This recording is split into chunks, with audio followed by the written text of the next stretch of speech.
Hey everybody, this is Pastor Megan Rohr from virtualgrace.net, and I'm going to talk to you about 6 types of bias and what you can do to decrease them. Number 1, explicit bias. Explicit bias is a bias that you know you have against a group of people, against a thing, against something in particular. You know you have that bias and you are not getting rid of the bias, or you're not successfully getting rid of the bias.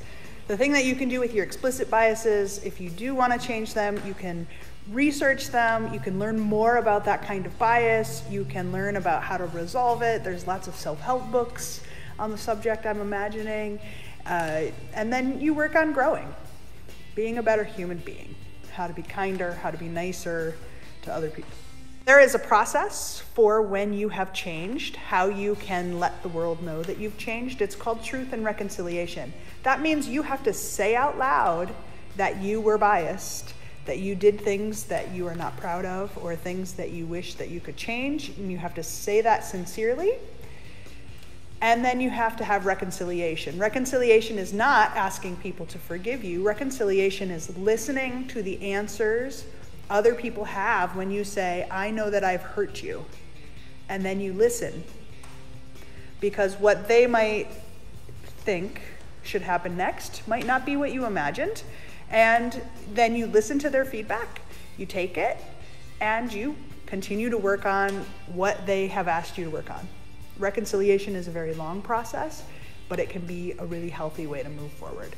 But you do have to name out loud that you have been working on things and that you have changed.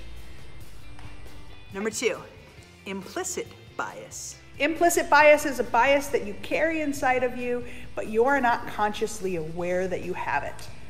This is any bias that happens because the world changes and there are new definitions and you don't communicate in a way that shares your heart. So it's a time when you're miscommunicating, or a time you're participating in a system of injustice or institutions of injustice. You didn't know you were participating.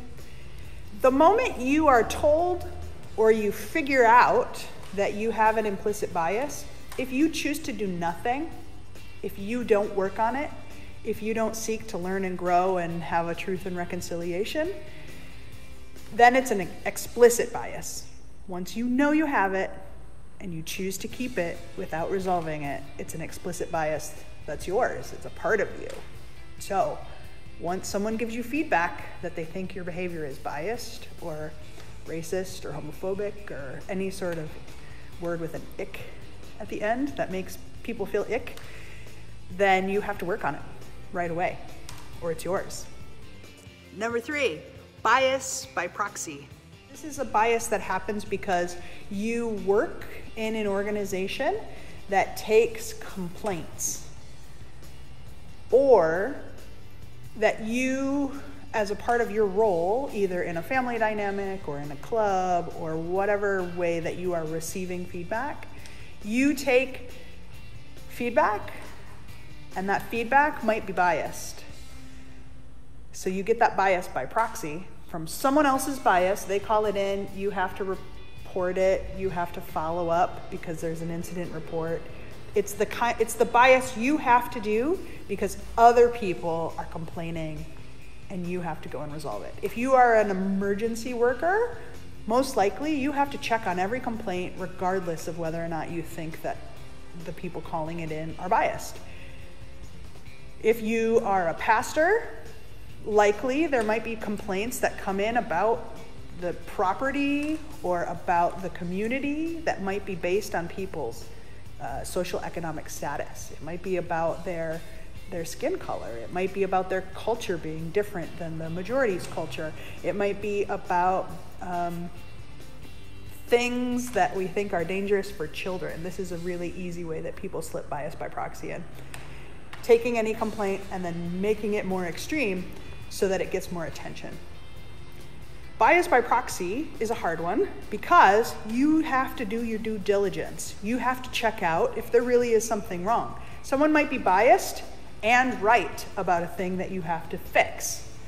So you have to take people seriously, but you don't have to ignore the bias that's presented to you. This is a really hard one because it's easier not to say anything.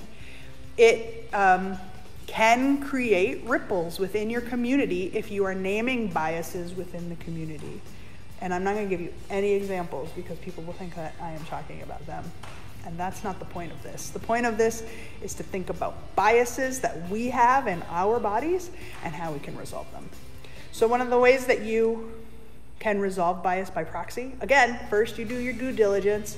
You do neutral fact finding to find out if there really are problems that need to be resolved. But then you need to name the bias and you need to educate people about it. Because it might have been an implicit bias that someone had. They didn't know yet, and you're the person who gets to illuminate them, and then they get to resolve it. Yay! Biases don't always get resolved that quickly, but it could be that you're the one who is the one who makes this bias known for someone.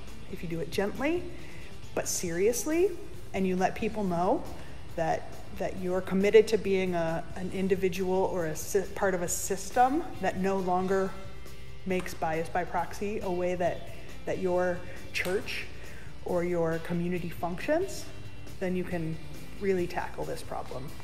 Number 4, hindsight bias. Hindsight bias is something that we get because we're learning about a problem or a situation that happened in the past. Hindsight bias is this idea that situations are way less complex than they actually are. We think, well, I could have solved that problem. When in reality, in the moment of the situation, people might have had adrenaline.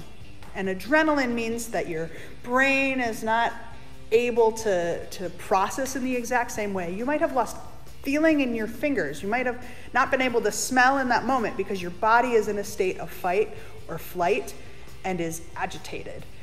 You might have had social, economic, intersectional reasons that making a decision that seems clear to someone with the privilege of being in a different time, away from the danger, it might be easier, away from all of those different circumstances, to come to a different conclusion or to see what seems so obvious when you're not in that situation in the moment.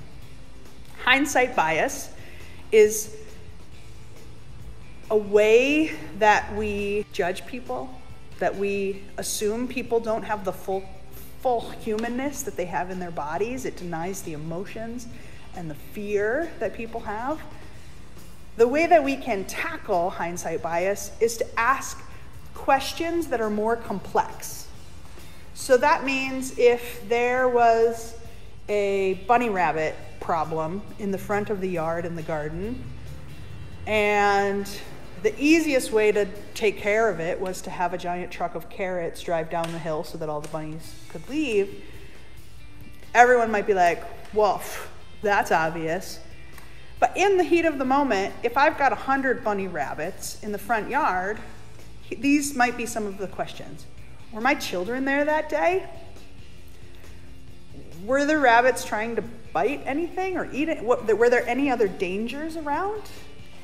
Did you have the money or the economic means to get a carrot truck or a phone or the ability what else was going on that day in my life, in my body? And it's a way of just developing empathy within yourself. Think of another time when you've been in a situation.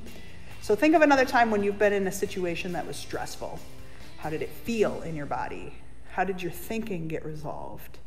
And was it as simple as it feels like it can be when we watch the news and very quickly go, oh, well, that's obvious. 5, InGroup Bias. InGroup bias is when everyone that I'm friends with agrees with me, and it's awesome. Hooray, we're all right.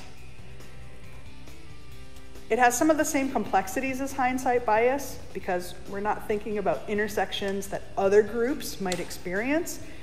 Unless you take the time to get wider community feedback, you might not understand the ways that your particular group has biases. We see this a lot in church communities. We think, well, we're either happy or we're not. We have no idea how a new person coming to our church kind of sees and experiences the things around us. And so we just say, well, are you happy? Well, are you happy? We're all happy. In-group bias is something that just requires us to get a wider friend group, to seek feedback from people in other communities. When people are saying that our group is wrong, we take their feedback. We take their feedback seriously. We look into it and we examine the ways that our group might be clouding parts of the world that we need to learn more about. Number 6, confirmation bias. Confirmation bias is when I know how right I am, that everything I read becomes an example of why I was right. So we in our brains are looking for patterns. We're looking for rhythms. We're looking for some sort of sense that the universe makes sense. And so when we read the paper, we go, see, I told you. And we find the little details that feed into our story that we've already created. Sometimes this feeds into our in-group bias, sometimes it feeds into our hindsight bias, sometimes it feeds into the bias by proxy, feeds into our implicit biases, all the ways that our culture and our class and our backgrounds and our faith has formed us. These confirmation biases, like the same butterfly could float through a garden, and one person could see that as a sign that the whole world is connected and Buddhism is true. Another person could see that same butterfly as a complete sign that the resurrection is true, that Christianity is the right way of life. Another person sees the butterfly and it confirms that there is no God at all and that science is wonderful, right? Confirmation bias is looking for evidence of the things we already believe in the world around us. All of these biases are resolved by learning more. The good news is that if you're watching this video, your heart is in the right place. That's step 1. You're ready to begin your journey, learn more about the particular types of bias that you carry or the ways that you can communicate better to the outside world that you're working on it. That means learning all the new definitions. It means listening to people who have experienced depression, no matter how far ago it was in the past, and listening to their ideas about what you can do differently. Does that mean they do all the work for you? It certainly does not. You have to do most of the work, if not all of it. You have to learn the terms. You have to find documentaries. You have to find conferences you can go to and retreats and books that you can read. There are a million, 100 trillion ways that you can learn about how to decrease your biases and the experiences of others. Heck, you're watching this video, which means you could go to YouTube or watch other videos on Facebook and learn about the particular experiences of other people. Once you learn more, you can do better. That's really all there is to it. Except that it's a lifelong journey. Every time you take care of one of the biases you have within yourself, there might be a new community, a new definition, and a new way to look inside once again. And then you do it again, and again, and again. Take care, everybody.